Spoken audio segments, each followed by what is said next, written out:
Thank you for tuning in to Chrontendo episode 13, and we're going to pick up right where we left off last time, in the middle of the Japanese holiday season, which is a busy time for video game manufacturers. Now, something we're going to see this episode that we haven't seen too much of for the Famicom is a sports game. There is a baseball game coming up, and it's only actually the second baseball game released for the system, the first being Nintendo's Baseball. Came out way back when. Nintendo had released a few sports games, tennis, soccer, golf, baseball, and more recently they released volleyball. Irem released a football game, but other than that there haven't really been many sports titles for the Famicom. So starting about right now, we're going to see a sudden pickup in the number of sports games coming out. So over the next couple of years for the Famicom, brace yourself for an unusually large number of golf games.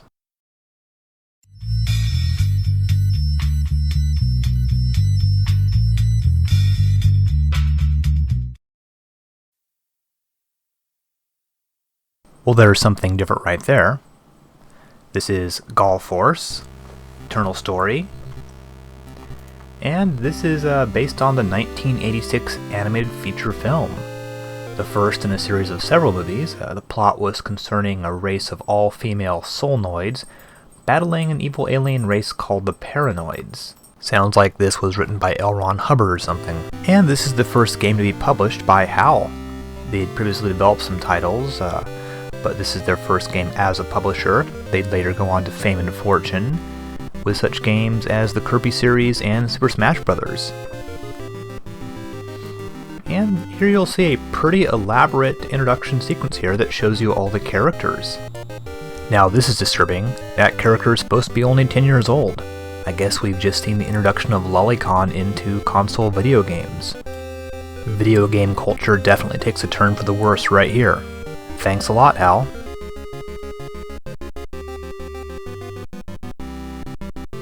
So definitely Gall Force has some pretty nice production values. Once the game itself actually loads, you'll see that you're playing pretty much a standard looking shoot 'em up. You only have one fire button that will hit things that are both in the air and things on the ground. And in this game you have some sort of invisible life bar. You can take a number of hits before dying.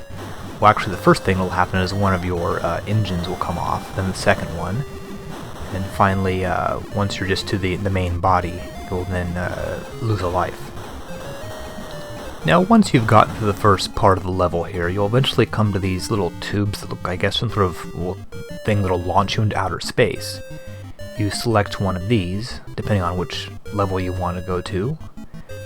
It'll actually repair your ship, and then shoot you off into some sort of a space station.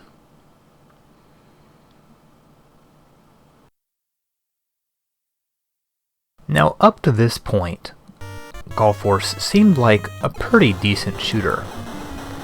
It's really around this level right here where things start to break down. As you notice, the graphics look pretty good and the environments are actually very detailed. And it's really to HAL's credit they were actually able to put this much stuff on the screen at once without having massive amounts of flicker. But the problem here is that there really are a lot of enemies and a lot of bullets. In fact, you can barely see the bullets against the very busy background. There's simply too much stuff going on here. This level might be okay if there was a plain black background, but as it is, you really can't see what's going on. There are just tons of cannons on the ground firing a constant barrage of shots at you, and enemy fighters come in from all directions, and it's really, you're going to get hit a lot of times simply because it's very difficult to concentrate on what's going on. And the fact that the enemy ships move a lot faster than you, your ship is very slow, doesn't make this game any easier. Now once you get to the actual boss, you'll probably be a little disappointed. This guy looks pretty good. He's certainly decent sized, even if he's a little silly looking with those weird eyeball-like things. However, he does sort of fire the same sort of group of shots over and over again in a pretty simple pattern. It's very easy to dodge, but he takes a lot of hits to blow up. I've actually edited out the vast majority of this boss fight, but actually doing this is incredibly tedious. You've simply got to dodge, get a few shots in, and then repeat over and over again. This boss fight is really more of an endurance match than an actual challenge. Once you've blown this guy up, another character will join your team. Once you have multiple team members, you can actually switch between them, but this doesn't actually change your ship, and there doesn't really seem to be much point to it. Now that you've completed level 1, you'll move on to the next level, fly over the planet's surface again, then go back into outer space, and then you'll face another long, dull boss fight. And really, one of the major failings of this game is that there doesn't seem to be much in the way of power-ups. Each character has some sort of special ability, like for example with one character you can get a little helper ship that comes in, but these really aren't very useful. For example, the helper ship disappears quite quickly. Maybe later characters are much better, but it seems that for most of the game you'll be playing with just your regular laser cannon. Maybe if you had better power-ups this game might be a bit more playable, but as a rule you're completely underpowered, way too slow, and completely bombarded by enemies. Especially on the space station levels, I found myself getting hit tons of times. Zanuck certainly proved that a shooter could put lots of enemies on the screen and be very challenging, but still be fun at the same time. This game is not nearly as well balanced as Zanuck.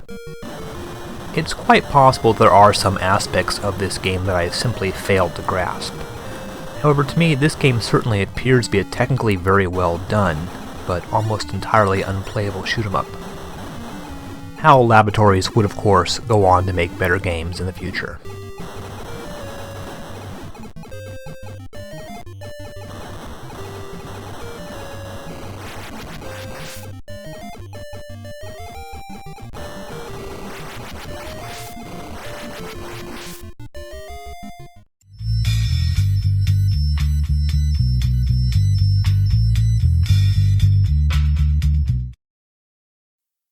We certainly have some very odd games this episode, but nothing nearly as weird as Namco's Takeshi no Chousenjou, or Takeshi's Challenge. Who is Takeshi? Well, he's none other than Takeshi Beat Kitano, the Japanese comedian and TV personality who was quite well known in Japan in the mid-80s. He had several TV shows, including the rather bizarre game show Takeshi's Castle. He didn't really break through in the West until the 90s, where he's more known as not as a comedian, but as a serious actor and director of gritty, stylized crime dramas like Violent Cop and Sonatine. I like that chart we just saw in the background there. I guess things aren't going too well. Takeshi no Chousenjou is really unlike any game ever made, and was deliberately designed to be unplayable, probably as some sort of a statement about video games. In Japan, this is considered to be a prime example of kusoga, or a shitty game, but it actually has sort of a cult following due to its almost avant-garde nature. In the game you play a typical Japanese white-collar worker who leaves his job and goes off in search of some sort of hidden treasure in an exotic locale. The game begins with you simply wandering around on the streets, and you can beat up anybody that you want to. If nothing else, the game has a rather entertaining jumping animation and amusing little graphics of you pounding the other guys into mush. However, in order to actually make any progress in the game, you'll need to go into this one bar and sing this karaoke song repeatedly for 1 hour. Remember that the Famicom controller has a microphone built into it. If you actually manage to get through this, you will apparently be required to hold down a button while the screen goes blank for around 4 hours. It's unlikely many folks will be able to make it through this, but if you do, apparently what happens is you fly off to some remote island, experience a very bad horizontal flying level, do some platformings to the island and the native villages, and eventually enter a temple to face the final boss. Reportedly, you have to defeat this boss by hitting a button on your controller 20,000 times in a row. After that, the game ends. However, if you yourself play, you'll probably spend all your time simply wandering around the streets, beating up the little Yakuza guys.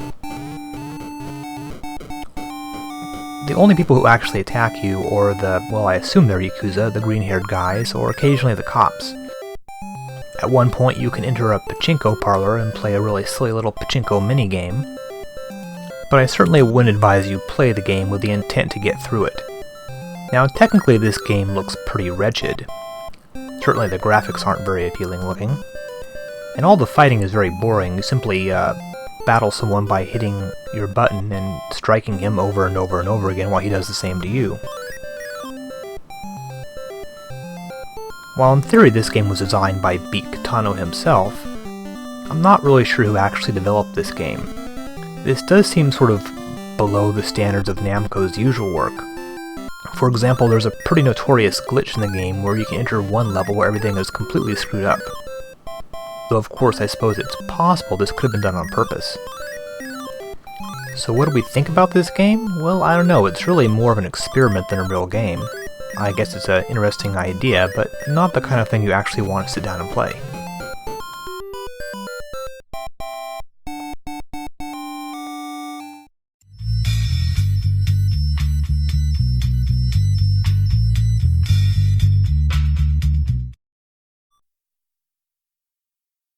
From Taito's long-standing competitor Namco, we have a game that is about as different from Takeshi no Chousenjou as a game can be. Pro Yaku Family Stadium.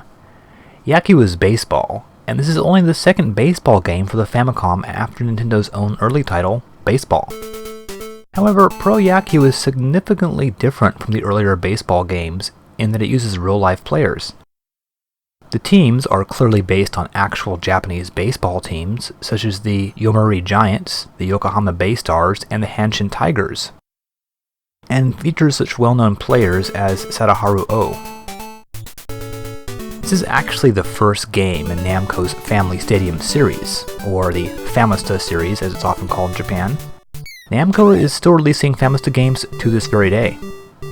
So you choose your team, pick your starting pitcher, and begin the game. Family Stadium plays much like the earlier Nintendo game. You move your player around and swing the bat. Just like real baseball, hitting the ball with the bat's sweet spot tends to yield better results. I myself, though, tend to get a lot of fouls and pop flies. And occasionally you'll get lucky and get a home run.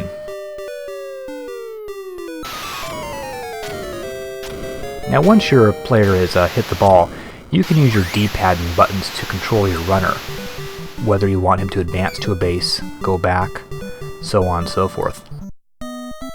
Now the huge gameplay advance in Family Stadium is that every player has its own individual stats for hitting and pitching. Thus, every team is different. Some players are power hitters and are more likely to hit home runs. Some pitchers can throw faster than others. Knowing your team's capabilities is essential to mastering the game. Family Baseball has a certain strategic element that a lot of earlier baseball games, like the Nintendo title, were missing. One thing that's a little annoying and difficult about this game is fielding.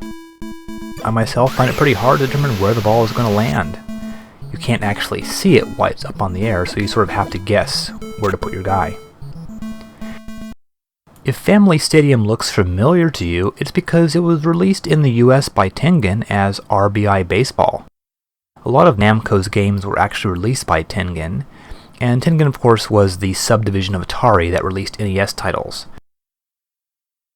R.B.I. Baseball used American teams and players, and was released sometime in early 1988.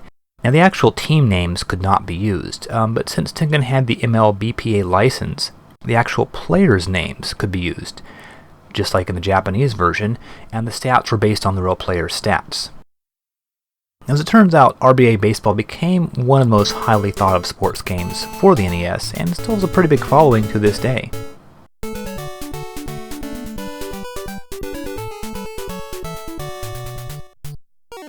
One thing that was changed, obviously, was the team's colors. And that guy's a pretty fast pitcher.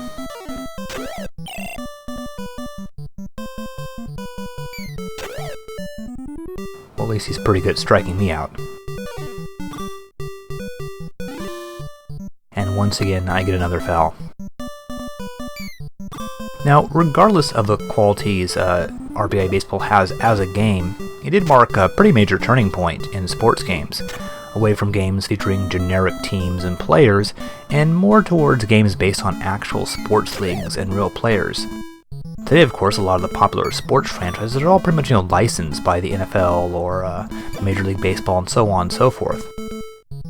Back at this time, that really was pretty uncommon, which is sort of what made R.B.I. Baseball so much different. For better or worse, Family Stadium / R.B.I. Baseball was one of the games that started the trend in complexity and stats and so-called realism in sports games.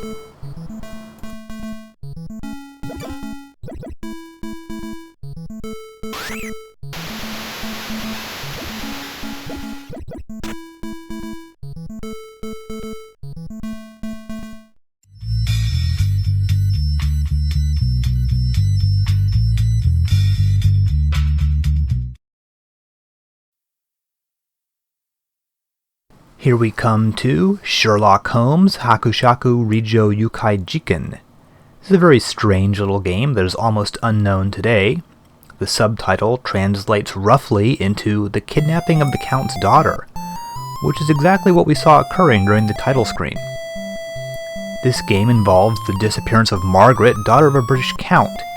You, Sherlock Holmes, dressed in your traditional lime green overcoat and deerstalker hat, must find her. Now, being the world's greatest detective, you think that you would use your sleuthing skills to find the missing woman, but no, instead you hit the streets Grand Theft Auto style, killing random pedestrians with your kung fu kick and stealing their cash. The main overworld has a Doreamon-like three-quarters view of town, but you can enter various buildings, parks, and sewer systems. Once inside, you'll switch to the traditional side view.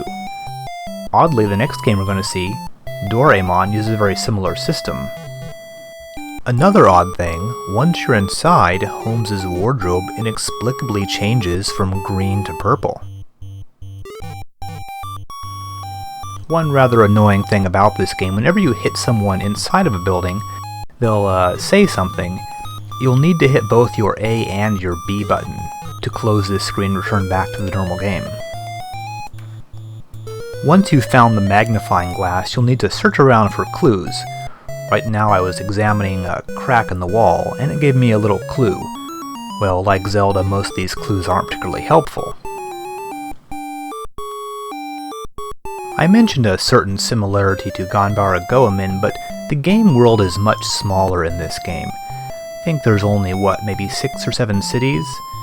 And each one is relatively small, having maybe 6 or 7 areas that you can go into.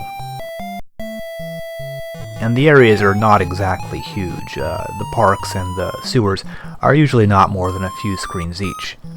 If you get low on health, you can go visit Watson here. He'll refill your health for free. Otherwise, you have to go to a shop and buy a health refill item. I actually have it there in my inventory. It's the green bottle with the blue liquid. You'll need a lot of money in this game, mostly because the travel tickets for the train are so expensive. You have a maximum of, I think it is $999 you can carry in this game.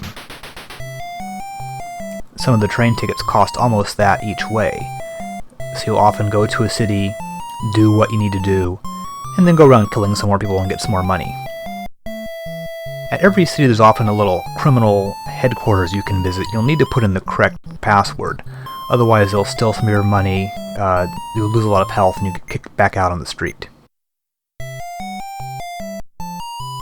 Another thing you'll find in cities is shops, where you can buy various important items such as weapons, keys, lamps for lighting up dark rooms, that sort of thing. This shop also sells tobacco. As you can see, the health refills are quite expensive.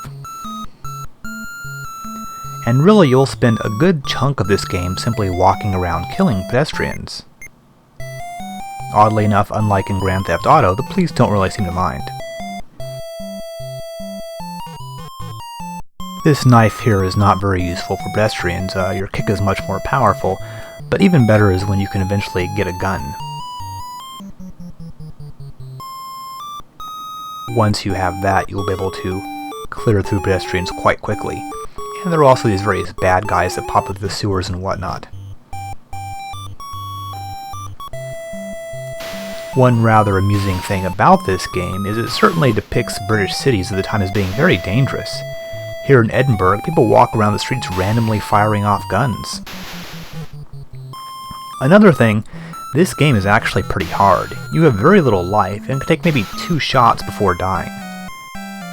Inside buildings in particular, it's very easy to get hit since enemies are running around very quickly and firing guns all over the place, and you can't really duck. One more unusual feature is that you can gamble in this game, something else ripped off directly from Zelda. Later it seems gambling would become pretty common in RPGs, but it really wasn't frequently seen at this time. Now once you've gotten through all the various mini-bosses here, you'll end up in this castle. This is actually a rather large maze-like castle filled with the usual henchmen. Once you find the hidden door that allows you access to the final boss, you'll be able to pick him off in a few shots. He's actually pretty easy as long as you don't let him hit you. If you can fire off some shots before he rushes at you, you'll be able to kill him very quickly, otherwise he'll kill you instantly.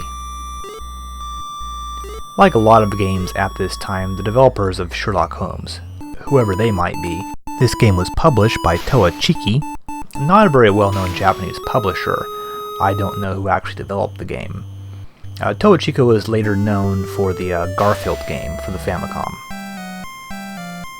But for some reason they felt the need to hide almost all the important items in the game. Here's the final boss right here. Let's try that again. And he takes only a few shots to go down. I guess he's saying that he never gives up, not that he's encouraging you to not give up.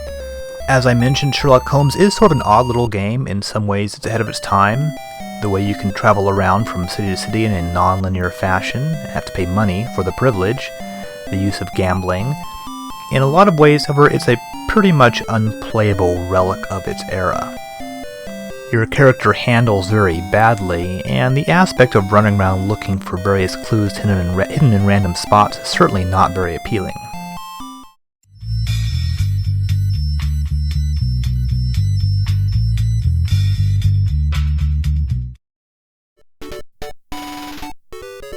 Oh boy, from Hudson Soft, it's Doreamon. This game is based on the enormously popular Japanese manga and TV series, which is about a robotic cat that travels back in time in order to help a little Japanese boy. So Doreamon is very much like the Terminator, only instead of trying to kill the kid, he's trying to be nice to him. The Doreamon cartoon TV show started in the late 70s, I think, and ran for years and years and years. It was certainly still on when this video game came out. And of course there was massive amounts of licensed Doraemon junk as well, including this game, which really isn't that hot for a Hudson game. So you're dropped off in the city here, and the first thing you need to do is find a weapon. That thing I just grabbed there was actually a health refill. The first thing you get looks kind of like a glue gun, but at least it allows you to shoot your enemies. This first part of the game is vaguely Zelda-like. You wander around in a top-down view, occasionally dropping into tunnels and finding little doors. You'll need to find various items, such as weapons power-ups, things that will refill your life, and so on and so forth. As you can see, your first weapon here is very weak, so right away we can find a power-up. And apparently this era was sort of the golden age of video games where pretty much every single thing in the game is hidden. That's right, almost every single item you need to find is hidden in some sort of secret manhole or secret door or something, so you have to go around randomly shooting things in order to find them. Here, for example, not only is the manhole hidden, but once you get inside, so is the power-up itself. While this concept of having everything hidden was obviously taken from Zelda and similar games, I really think it's over-reliant to the sign of sort of like lazy game designers. They can really stretch out the length of the game simply by making it virtually impossible to find anything. I just found the candy there, which is something you need to collect to actually pass through this level. So in the first part of this game here, you sort of run around, shoot enemies, try to find various power-ups, try to find the candy, and eventually you'll find the secret exit.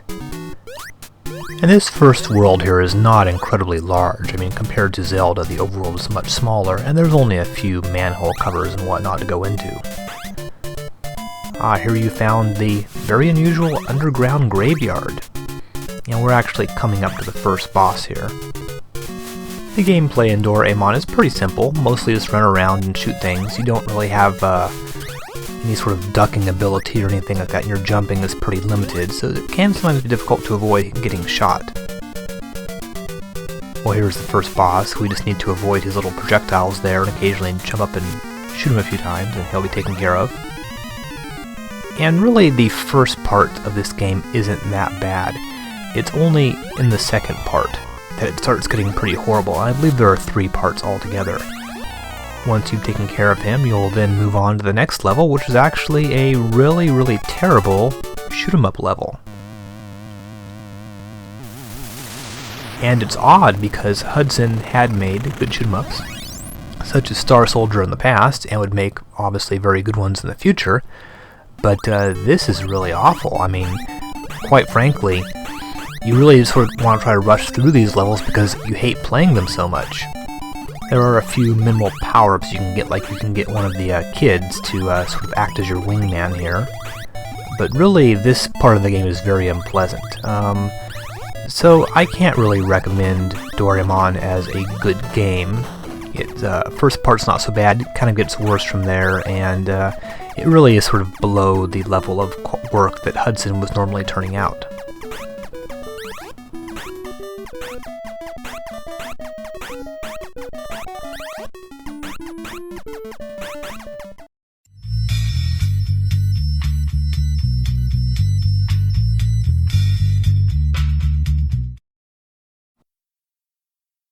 In the category of games you almost certainly won't like, it's Adian no Tsue, which means cane of Adian, or maybe staff of Adian.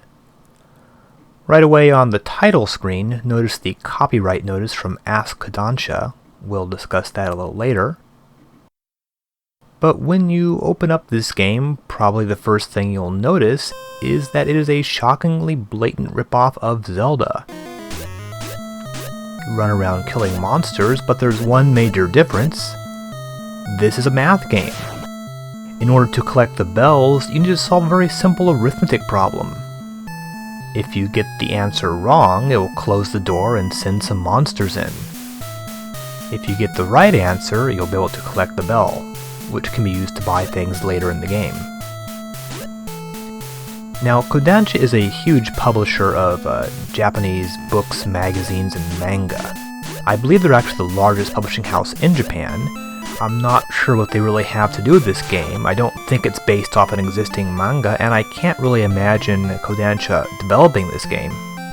Probably they co-published it with Sunsoft. Also, this game is subtitled Chino Series 1. We'll see a couple of other games in this series in future episodes. Getting the right answer makes you very happy, by the way. Unlike Zelda, there is no overworld, only these very small outdoors areas. Mostly, however, you're simply roaming around the rooms looking for the stairway to the next level. Once you get all the way up to the top, you'll presumably face some kind of boss. I have no idea, I certainly didn't play the game all the way through. This is a pretty simple game, there's really very little leveling up involved or anything like that. There is a shop that you can buy items using your bells. You don't actually find the shop, you can access it any time by hitting, I believe it is, your select button. This will also give you your stats as they are and tell you what floor they're on. Here's one of those little outdoor areas I mentioned. It looks kind of like Nazo no Murasami, actually. Oh, here's the screen where we can sort of choose different things to go to. Here's the shopkeeper. There's also a lady who gives you advice. This game is pretty easy. The monsters aren't that difficult, certainly a lot easier to figure out than Zelda. There's really no puzzles in it, as far as I can tell, and there are frequent items that will refill your health.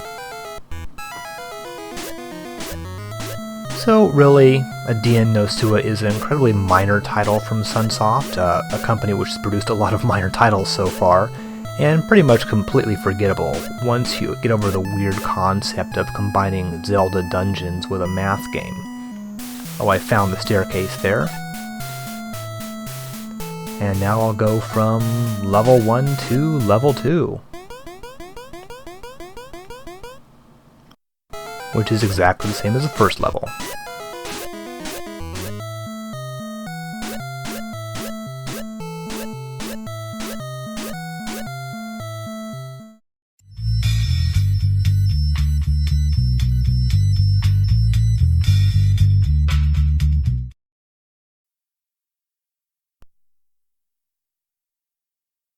It's another FDS game, with a rather lame title screen, Nazo no Kaba Block Kazushi by Konami.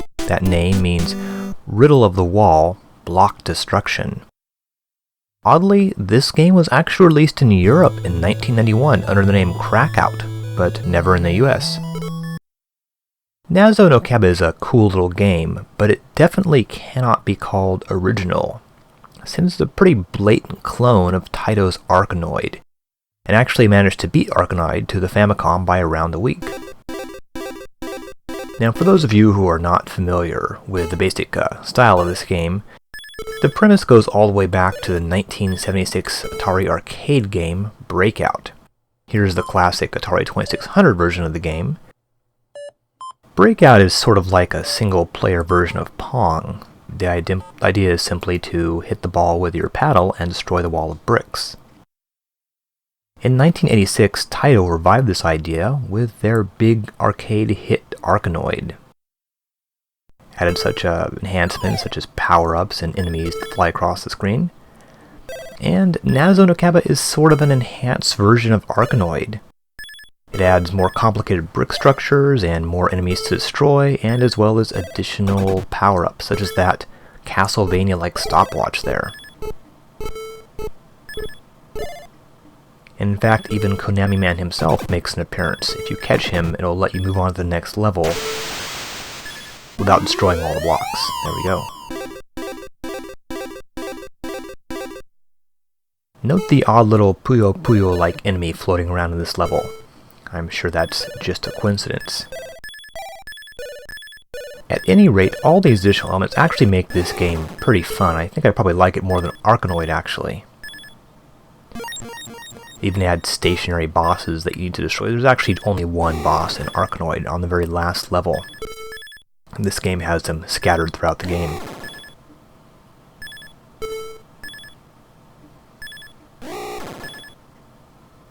These things usually take quite a few hits to destroy.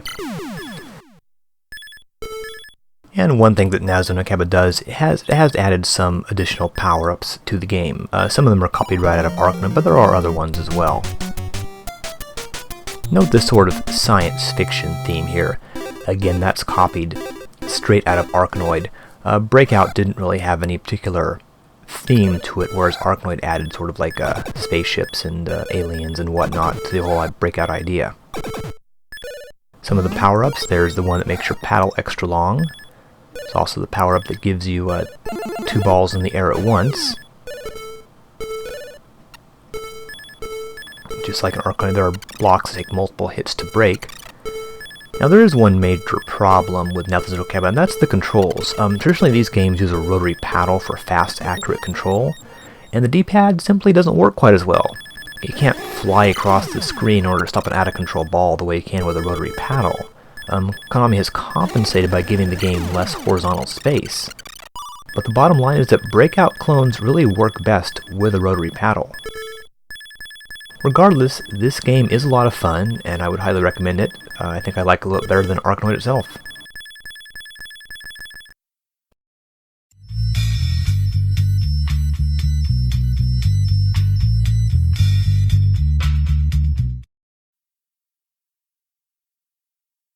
And this is yet another FDS game, and is from our good buddy Square. Or rather, it was developed by Square and published by Square's new subsidiary, DOG, Disc Original Group.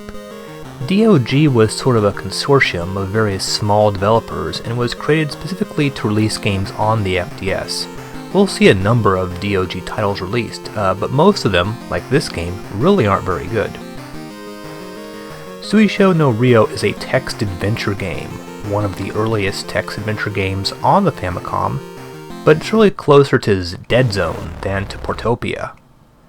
There is some sort of plot to Suishō no Ryo, but it's difficult to ascertain what exactly is going on by playing the game.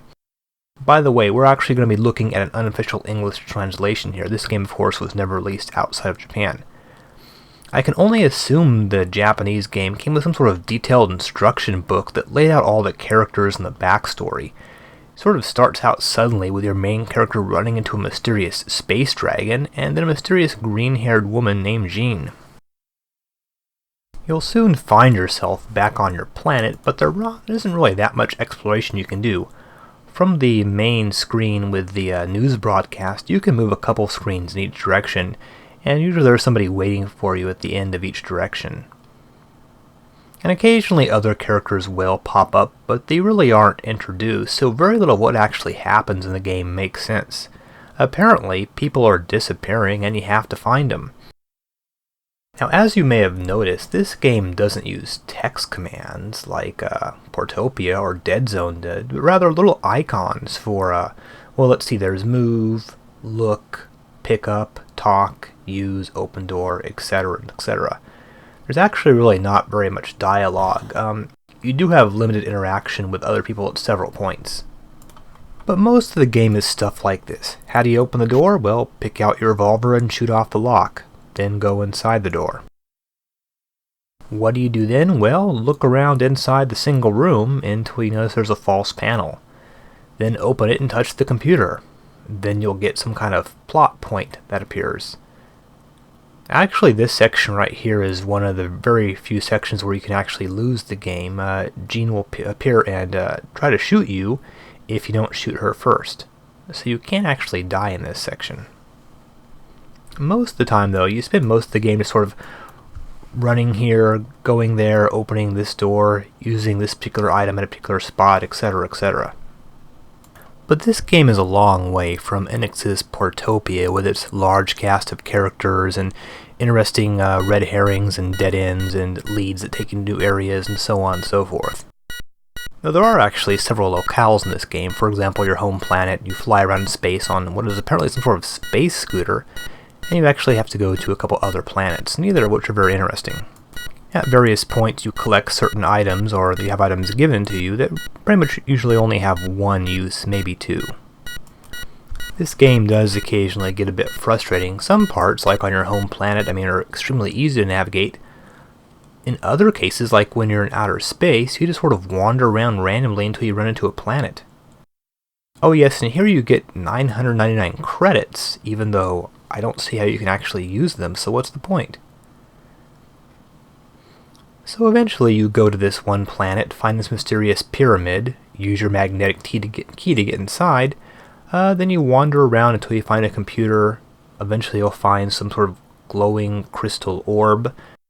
I suppose one thing that's interesting about this game is the appearance of this crystal orb. Of course, the early Final Fantasy games would make use of something very similar. Oh, one other thing, you may have noticed on the title screen that there is a copyright of character design to Nippon Sunrise. That's a Japanese animation studio. Apparently this is not based on an anime or a manga, but rather the characters were designed by this animation studio. In particular, they were the work of one Hazumi Sato. And one other thing that's sort of unusual about this game is that when it came out, apparently it got a certain amount of notoriety in Japan due to some sort of rumor that there's a way to make the heroine, Cynthia, we saw just a second ago, appear nude. Apparently, doctored video game screenshots appeared in some magazine or something. This sounds like some intriguing early version of hot coffee, but no, apparently it's actually a completely false rumor and there's no way to actually do that. Well, at this point in the game you finally meet the mastermind behind all the kidnappings, and you defeat him by throwing the crystal at him. And then guess what? You've beat the game. Well, this game is certainly not that great, and I guess it's sort of typical of the kind of shoddy product, or at least uninspired product that Square was putting out at this time.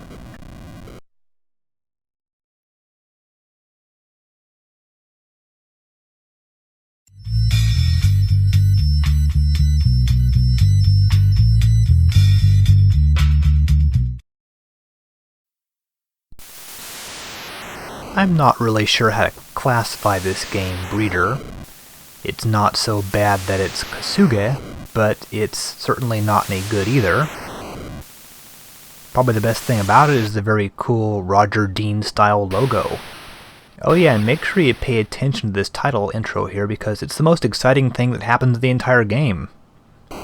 Seriously, that's more action right there than will actually occur the entire time you play this thing. This was released by SoftPro, and you might remember SoftPro being the same guys that released the Famicom port of Karateka. They were certainly not a major publisher. They released only a handful of titles, mostly on the Famicom system, and they seem to specialize in sort of strategy simulation type games. And that's more or less what Breeder is. It's sort of a robot creation / robot fighting simulation game. And the important thing to realize about this is you create robots and they fight, but you don't actually control the fighting itself. So the game loads up here, and the first thing you'll want to do is actually maybe make some metal soldiers, as they call them. And this is pretty much the only interactive part of the game. You can start by giving your guy a name. You can have 7 guys in your roster. Go ahead, put in a name, and once you've taken care of that, then you'll need to actually sort of add the attributes. And this looks rather RPG-ish here. You've got things like dexterity and IQ. Not really sure what all of these do, like what's the difference between IQ and mind, for example. Go ahead and put in your qualities, select what kind of body you want, how many legs, wheels, etc. This is type snake. And go ahead and have them fight. Now the more sort of qualities you put on there, the more it costs, and how much it costs will actually affect how much fuel you use while fighting. And now you're ready to go. These are 2 sort of basic guys here. The blue guy is actually the strong one. The pink one is just the default. Everything's set to 0. And once again, remember, you're not actually doing anything, you're just watching this. And probably right away you'll realize, hey, this is not exciting. They're not doing anything. They just sort of wander around randomly and occasionally hit each other. We're almost to the thrilling conclusion of the fight here. In real time, these take quite a while, maybe 5 minutes a fight. Ah, there we go. Hope that was worth it. Not really sure who this game was aimed for. I mean, in theory, it might be interesting to be able to sort of fool around with different attributes and see, you know, how a robot with intelligence would do against a robot with like high armor or something, but the actual fighting sequences are so long, slow, and boring. I mean, this moves very, very slowly. They very rarely actually fight, and half the time it's whoever runs out of fuel quickest will lose. For example, here, Blue has his stats pumped way up, but he's using a lot of fuel, and he never really makes even much contact with the pink guy. Eventually, Blue will lose simply by running out of fuel. So unfortunately, the execution of this game is so bad that it really falls into the category of games you would not want to touch with a 10-foot pole.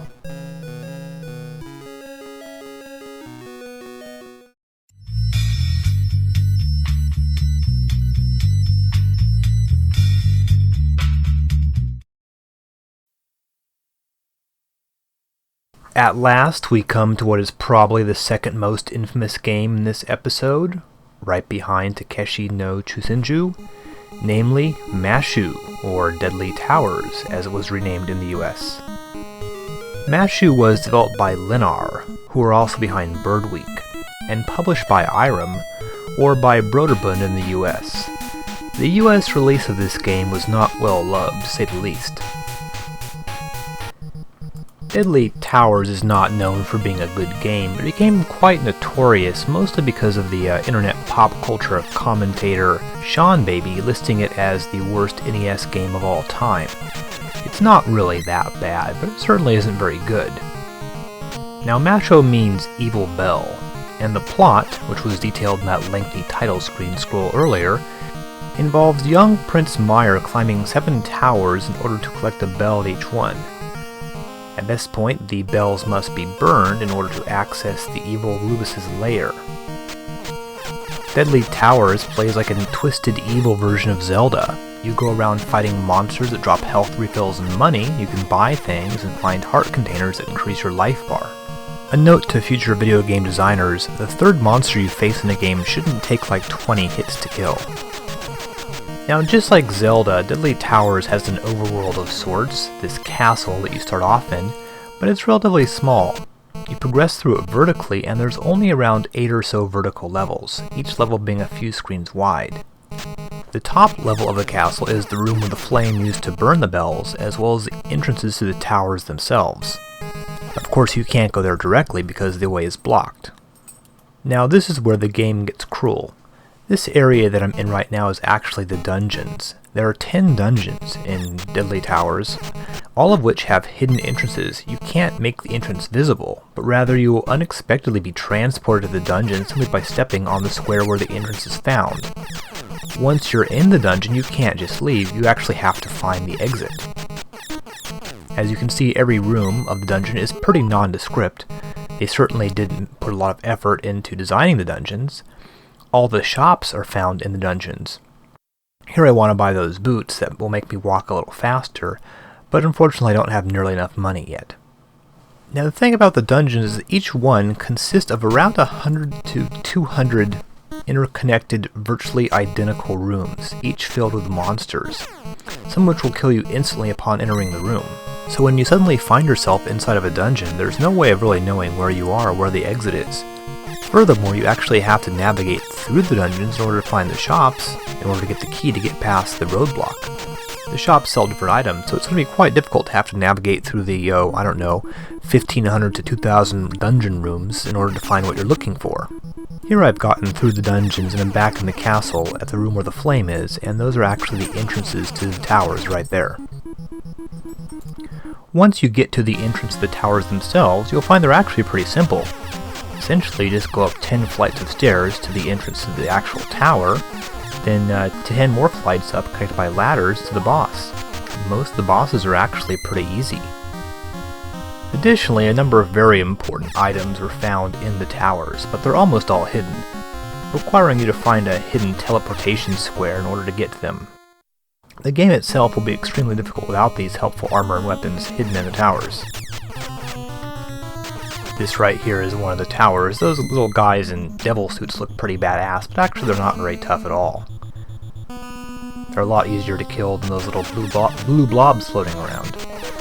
And there really aren't a whole lot of enemies in the towers. Some of the floors don't have any enemies at all. The hidden items I mentioned are basically found by sort of wandering around on the floor until you suddenly step on the magic square that'll take you to the room where the hidden armor or weapon is. Here's one of the bosses right here. Most of the bosses can be spammed simply by standing in a corner and shooting some knives diagonally at them. All the bosses have more or less the same attack pattern, and all the towers are very, very similar. This guy looks pretty tough, but is actually a piece of cake. By this time I've gotten some additional weapons and items that allow me to throw much more powerful swords at a much faster rate. All of this underlies the main problem of the game, that upon beginning it, your character is extremely slow and underpowered. Trying to navigate around the castle and dungeons will get you lost, probably permanently, and most folks will actually never make it to the towers themselves. Trying to find your way around the dungeons is absurdly hard unless you have a map. However, it's not really that hard once you've gotten to the towers. Once you've collected the bell, you'll then go ahead and drop it into the fire. This will magically replenish your health. So basically you just do this for all 7 towers, continue to collect more special items, and once you've got all 7 of the bells, the door to Rubus's lair will open up. Unless, of course, you happen to accidentally step into a teleportation square and get stuck in a dungeon like I just did here. Now, of course, I have to find my way out of the thing again. And I have no idea where I am.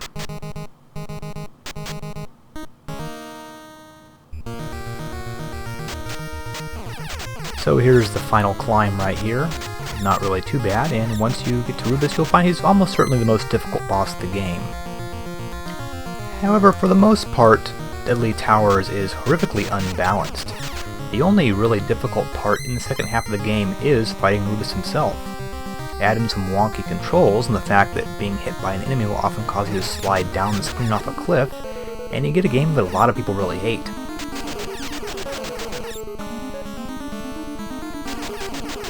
The trick to Rubus is to stand in between him and those little dragon heads floating around him and slowly make your way to the right hand side of the screen, then start hitting him with your sword. And at this point you get a weird ending. What are those little things flying down? I actually thought I had done something wrong.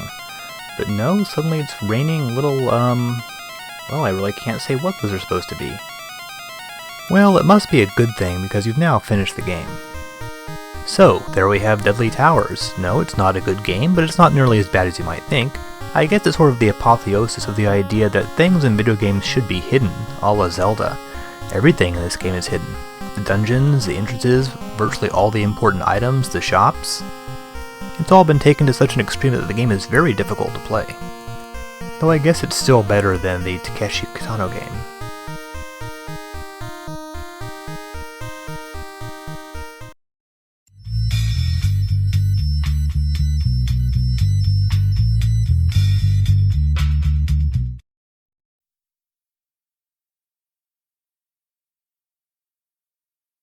Here's a game we'll have to file under just plain weird, Namco's Metrocross. It's a port of their 1985 arcade game, and was eventually ported to a number of computer systems, as well as this Japan-only Famicom version. If you examine the cover, you'll notice you are jumping over what are inarguably oversized Coca-Cola cans. You'll also encounter normal-sized blue soda cans in the game itself. Exactly what this means, I'm really not sure. The object of the game is to run through this obstacle course before the timer runs out, jumping over objects and avoiding patches in the floor that will kill you or slow you down. You sometimes find helpful items such as springboards or skateboards. If you don't beat the timer, you are electrocuted. This game obviously takes place in some sort of dystopian future world where citizens are forced to participate in deadly sporting events for the amusement of their corporate overlords. And for added humiliation, they apparently have to do this while naked. Yeah, your character is definitely not wearing any clothes in this game, even though on the cover he seems to be wearing some sort of outfit. It's all very disturbing. As for the game itself, well, I guess it's entertaining for a little while, though it's hardly a classic. On the third level, which has all the springboards, I found it pretty difficult to actually jump over them correctly. More than anything else, I found myself wondering, what's all this obsession with soda going on here? This game might be some sort of political comment, I'm really not sure. So on Metrocross, I'll definitely say give this one a try for an unusual and not very well known game. Once little sparks go flying there, you're about to get electrocuted. Well, I guess it doesn't really kill him. Yeah, so Metrocross, strange game, definitely worth a look.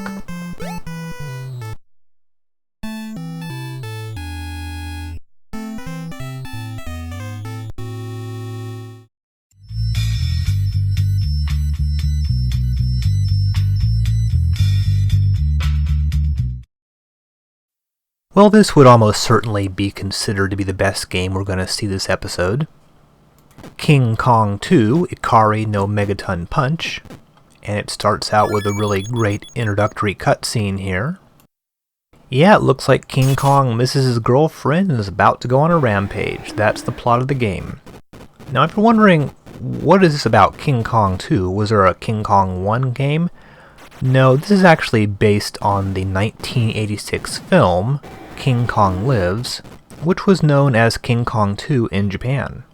King Kong Lives was the sequel to the 1976 Dino De Laurentiis remake of King Kong, and just like that earlier King Kong movie, King Kong Lives was really not very good. There really weren't a lot of video games based on films at this time, so why did this particular movie get made into a game? Who knows? You control Kong, and you can jump and punch. And as you collect rocks, you can also throw rocks. There are various power-ups throughout the game. For example, that little potion there will increase your speed slightly. You'll also find life bar increases, power-ups that will increase the strength of your rocks, and will increase your rock carrying capacity. The game is played on a series of interlaced screens here, as you can see. Sort of like a game like Pitfall, only it's vertical instead of horizontal. The screens are mostly relatively linear. Occasionally you'll come across the screen with more than one way to go, but for the most part you just sort of walk in one direction, usually up, occasionally from side to side. Some of the later levels are a bit more maze-like in the sense that you can often go in multiple directions and sometimes you can't get to one screen from a certain direction. That little star there is an invincibility star. So I think if you've played games at all like this, you'll probably pick this one up pretty quickly. Mostly jump around, smash things, kill enemies, grab the various items they leave behind, avoid things like the tanks that spew flame. Now that little door right there is where we can get one of our first power-ups. It's an artificial heart. In the King Kong Lives movie, King Kong somehow survived his fall off the building, was given a new heart, and then met a female King Kong and fell in love. And that's sort of what this game is about. You're looking for your girlfriend. Now I mentioned the levels were linear, and that's really not quite true. Scattered throughout the game are these little doors that will often warp you to either another part of the level or to another level entirely. Here, for example, I was just transported to another screen in the same level. Most levels are around 20-25 screens long. There's a boss in each level, and there's 9 levels altogether. So while this game is physically not very large, most of the environment can be destroyed either by smashing with your fist or by jumping on it, and a lot of time is spent around smashing things, looking for all the various hidden items. For example, on that little boat right there, I'll find the hidden door that'll take me to this boss, which is a giant clam that shoots fireballs. And there's certainly, I mean, this game is inspired only very, very loosely on the movie. This really bears no resemblance to the film at all. So once you defeat the boss, you get a key. Once you have all 8 keys, you can then go to the last level and free your girlfriend. And the fact there are all these little sort of hidden doors, hidden warps, makes the game somewhat confusing to get around in. You probably want to take notes or draw a map as you're playing this game, otherwise you'll really have a hard time finding your way around it, with so many levels composed of sort of very similar looking screens. There's another warp right there, and I'm taken to someplace else in the same level. Coming up here is one of the weirdest levels in the whole game. It takes place during a city, but for some reason it's infested with giant red fireball shooting ducks. Again, I'm pretty sure there is nothing even remotely like this in the film itself.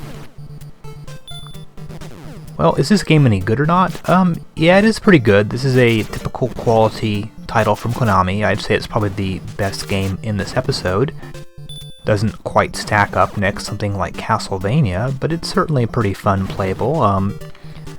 Nice environments. It is pretty satisfying getting to smash things, and whenever you jump, there is a rather nice, chunky kind of screen-shaking thump as you land. Some of the enemies can be a bit annoying, like the fact that they're constantly shooting missiles at you. If you don't like exploration type games where everything is hidden from plain view, you might not like this. But I will admit it is pretty fun jumping around smashing stuff up. One thing that makes this game kind of charming is just the fact that it's so damn weird. What exactly are all those ducks doing, and what are all these things anyway? What does this really have anything to do with King Kong? Well, I guess it doesn't really matter because the game is fun to play, and I'd say definitely give it a try, even though it's hardly the best game that Konami made around this time.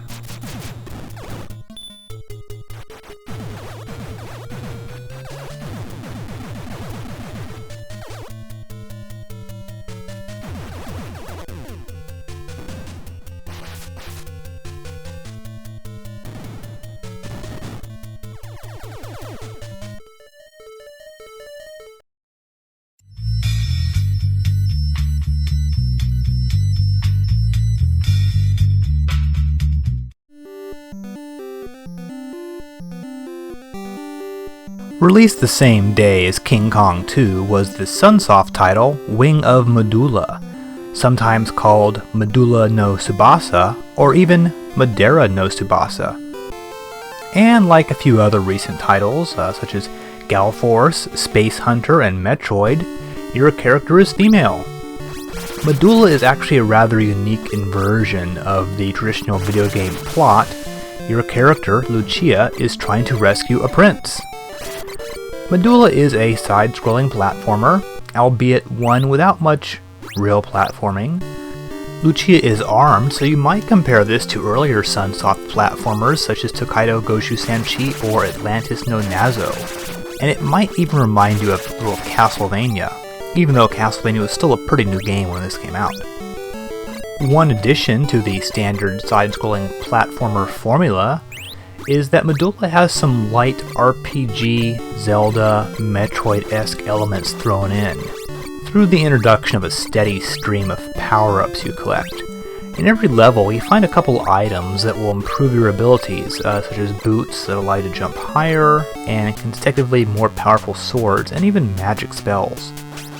Lucia also has hit points and magic points. Now this is the first boss, some sort of guy inside an eggshell. Much like Castlevania, after you defeat him you can then collect a health refill. There it is right there.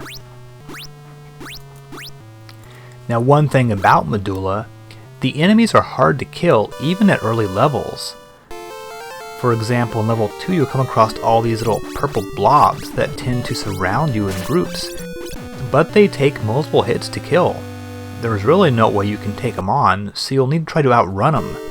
This is actually true of a lot of enemies in the game, so much so that you'll eventually end up usually jumping over enemies or just trying to avoid them, rather than actually engaging them in combat. You see here just how much trouble these purple blobs give you.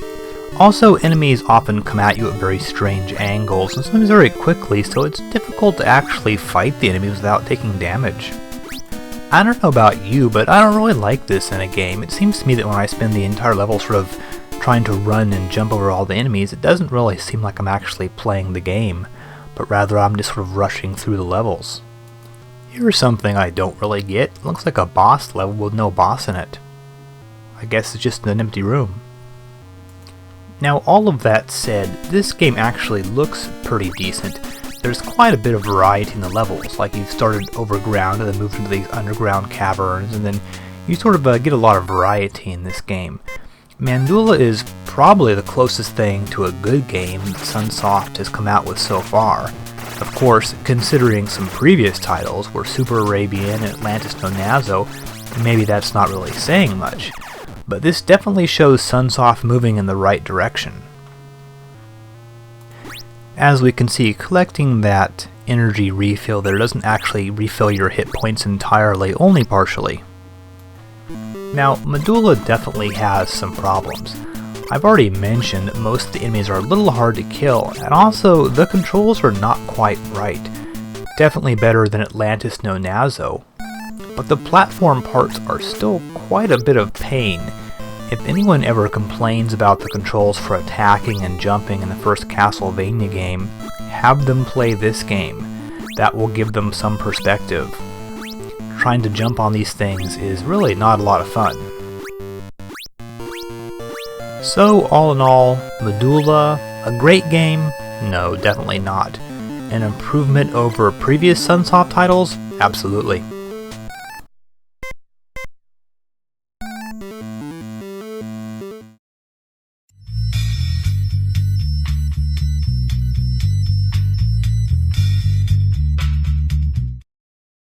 The last two games this episode are both FDS games, and both released December 19th.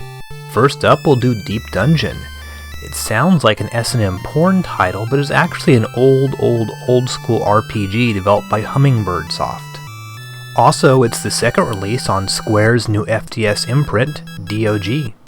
Hummingbird Soft actually started out as a real estate company before moving into video games in the early 80s. They released titles on a few different systems before disappearing altogether in the mid-90s. I believe there were a total of 4 Deep Dungeon games. Now according to this title scroll, and we're looking at an unofficial English translation, once again there's a missing princess. The plot here seems somewhat similar to the beginning of Dragon Warrior, but Deep Dungeon doesn't actually take its inspiration from that game, but rather from much earlier US RPGs like Wizardry.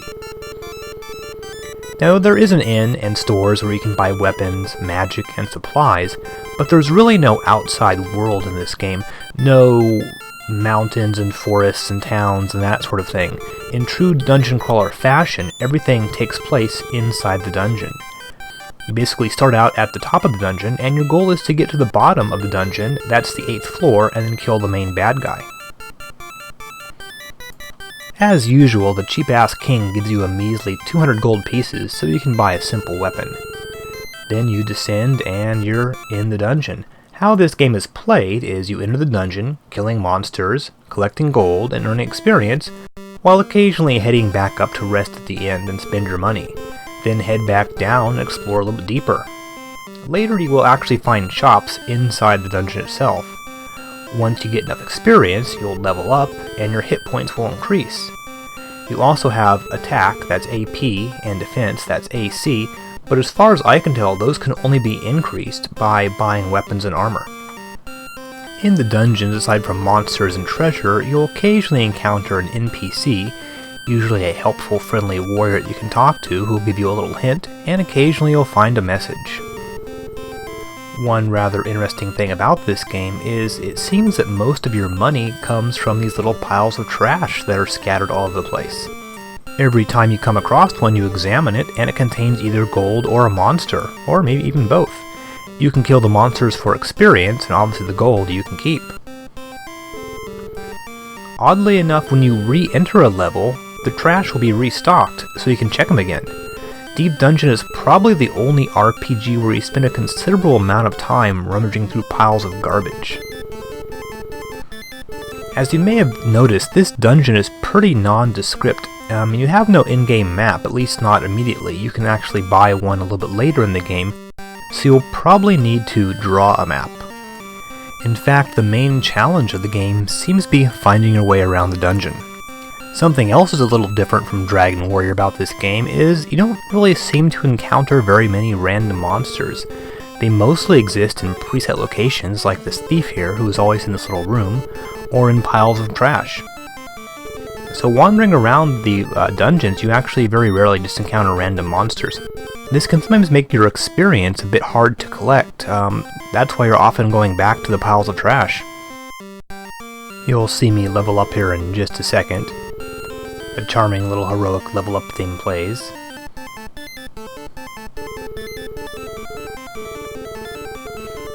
Okay, after I finish off this skeleton I get 5 experience points, taking me up to, I guess, 60, and then I'm in the 3rd level.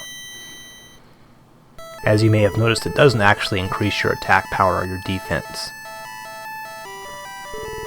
So what are the good and bad points about this game? Well, I guess the good points is it was rather ambitious for Hummingbird Soft to attempt a game like this. This is actually the very first first-person RPG released on the Famicom. Well, there actually really haven't been that many RPGs at all. On the negative side, this game really isn't that great. I mean, consider that this was based on games that were already around 6 or 7 years old when this came out. Games like Wizardry. So this is pretty old-fashioned, even though obviously the graphics are much better than you see on those old Apple games. So I've taken a moment to go back to the inn and rest. This will replenish your health and whatnot. Also, buying bread will replenish your health, and water will, oddly enough, cure you of the poison status. The game is pretty small in terms of the amount of items and magic available. I believe there's around maybe 8 weapons in the game altogether. I think 6 different types of magic. Magic is actually purchased at a store. And the combat is also slightly frustrating. It seems to be completely randomized. Sometimes very minor enemies will deal out huge amounts of damage, and enemies tend to dodge an awful lot. And this game is quite frankly pretty boring and repetitive. The lack of any sort of real plot or characterization or anything like that makes the game sort of on the dull side.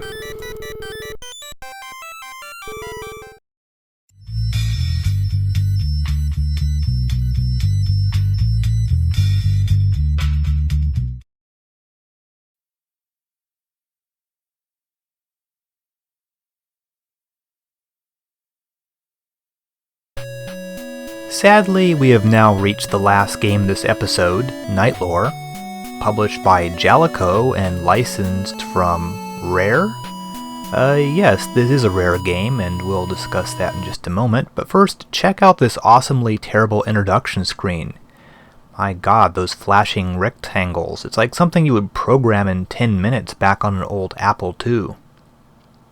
Okay, so this is actually a port of Rare's 1984 computer game, originally released for the British computers the ZX Spectrum.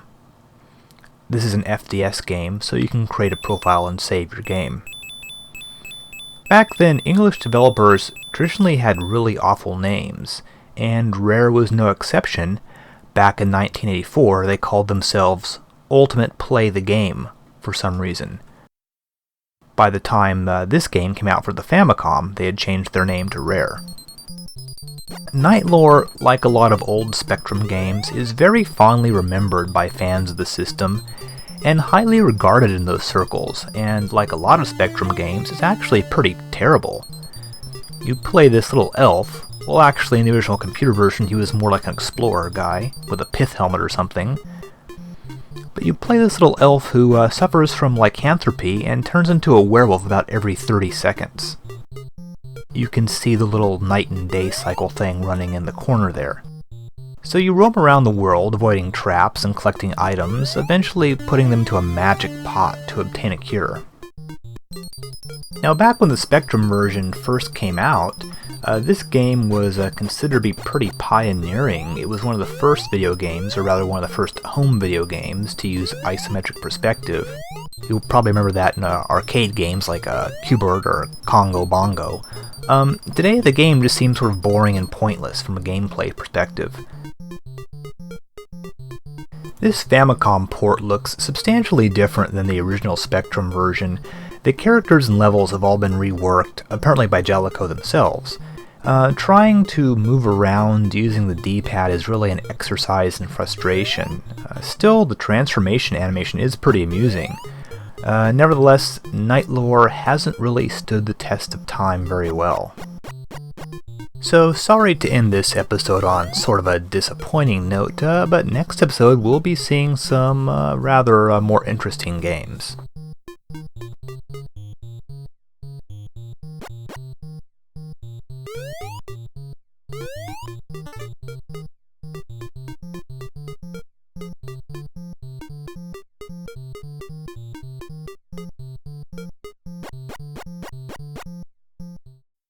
So that's it for this episode, and we're almost done with 1986, only 10 more days left in the year.